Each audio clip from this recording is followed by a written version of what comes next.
Hi there. One more David Hockney book that I'll be flipping through this week. It's called Drawing from Life. This one here, also produced by the National Portrait Gallery. It says it explores the artist's work over the last 6 decades through the sitters closest to him.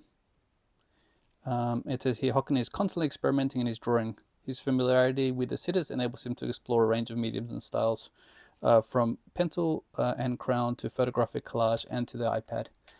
This should be interesting because the last portraiture book that I flipped through was of his recent work, which I thought wasn't as detailed as his older work. And you can see straight away how detailed his older work was. And that's not the point anyway. I don't think, I mean, an artist evolves right over time. So you can't expect him to produce the same output for the whole lives. And I don't think that'd be interesting for an artist anyway. But hopefully this book can go through a little bit of his older work and his newer work and contrast them.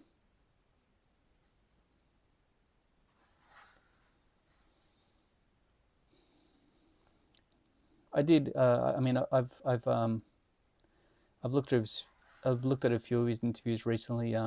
Returned back to some of his interviews because he does have a lot of uh, interviews up on YouTube, and he does seem like someone who painted every day. I mean, he considered it like work, well, not work, but practice, right? And I'm amazed at his output. It's huge.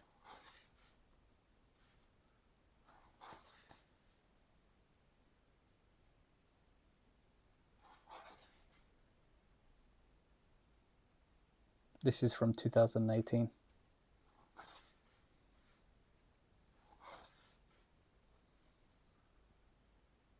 This is similar to the other portrait he did of his parents, but he's included himself in the background.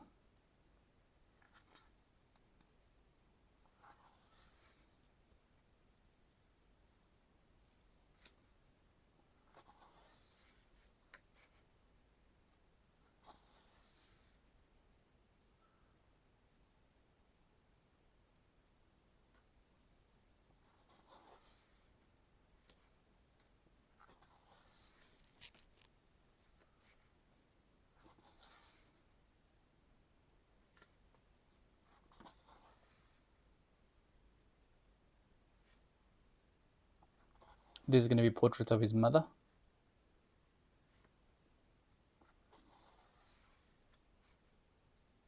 Colored pencil on paper.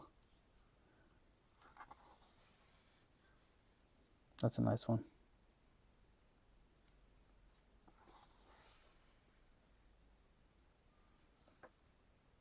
Kind of envious how well artists use pencils. I mean, I've tried to do pencils before, and that just doesn't look any good, to be frank. His photography work is really interesting. I don't understand. I can't grasp how many photos he would have needed to have processed in order to make this kind of photo. It's quite amazing.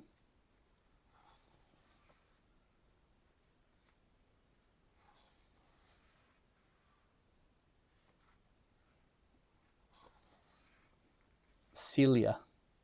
Textile designer known for her distinctive romantic designs, Celia is Hockney's dear friend and confidante who has inspired the artist since they first met in the 60s when they were both at the centre of bohemian London.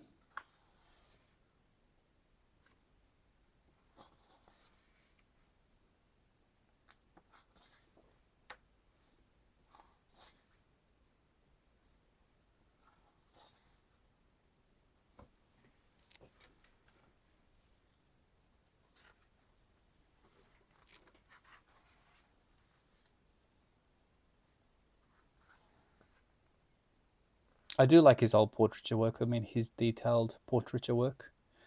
He has amazing skills as a draftsman.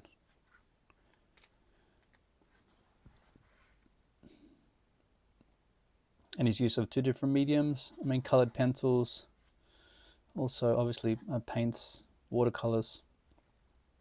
He's really great.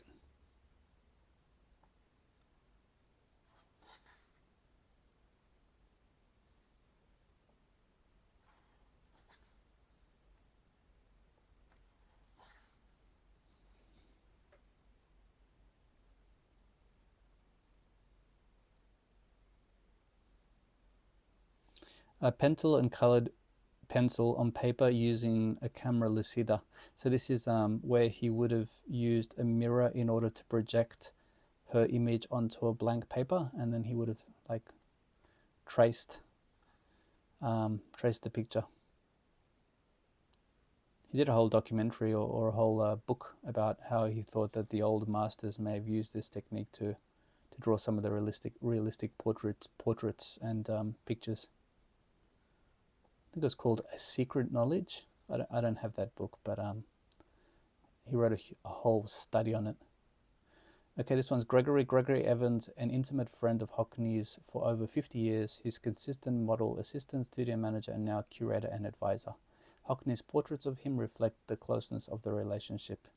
I've drawn a lot of Gregory.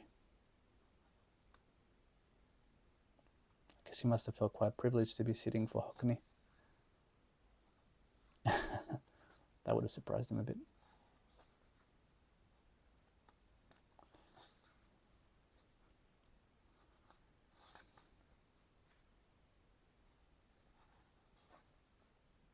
Again, amazing how detailed some of these pictures are.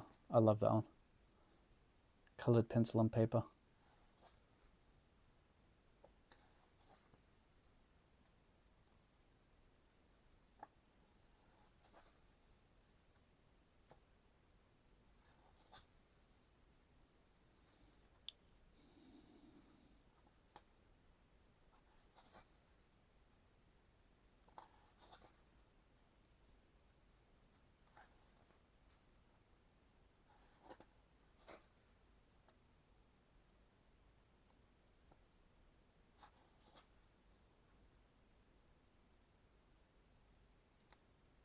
That's cool. Watercolor on sketchbook paper.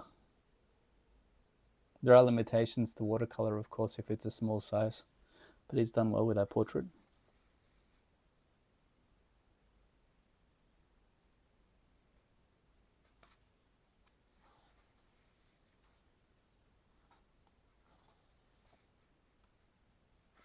Bit of a gap here, isn't it? 2012 and 2019. It looks like he's aged quite a lot.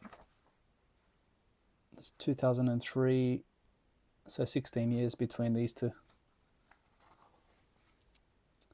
Maurice Payne, a master printer and friend of Hockney since the late 60s. Maurice has collaborated on him on several major etching projects, as well as being the subject of many of the artist's portraits.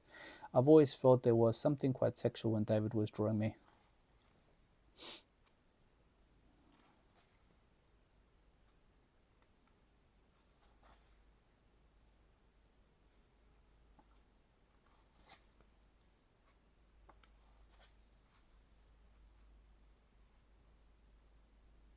Kind of looks like Terence Stamp, the actor.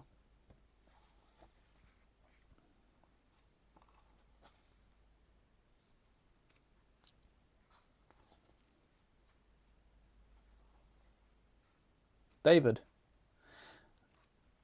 What an artist is trying to do for people is bring them closer to something, because of course art is about sharing. You wouldn't be an artist unless you wanted to share an experience, a thought.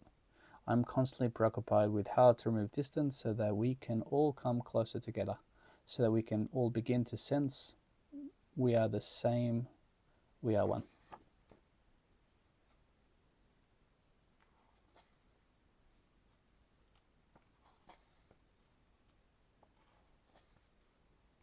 I didn't realize this was self-portraits.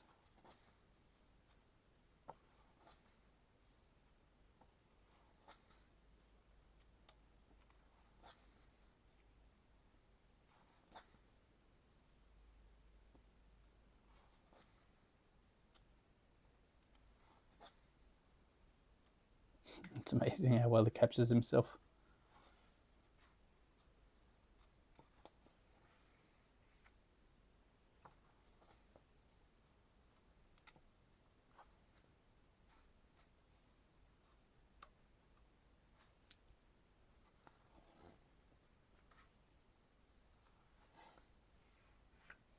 That's a famous one.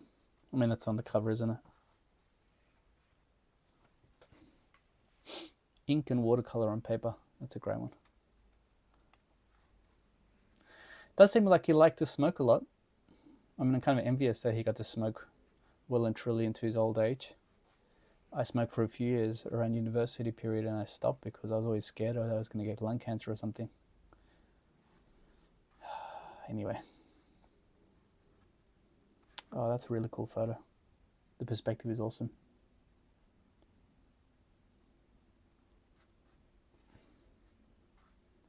Okay, guys, that's the last Hockney book I'm going to flip through in a while. I do have one more, but it's somewhere in my shelves and it wasn't easy to locate, so I won't be flipping through that in a while.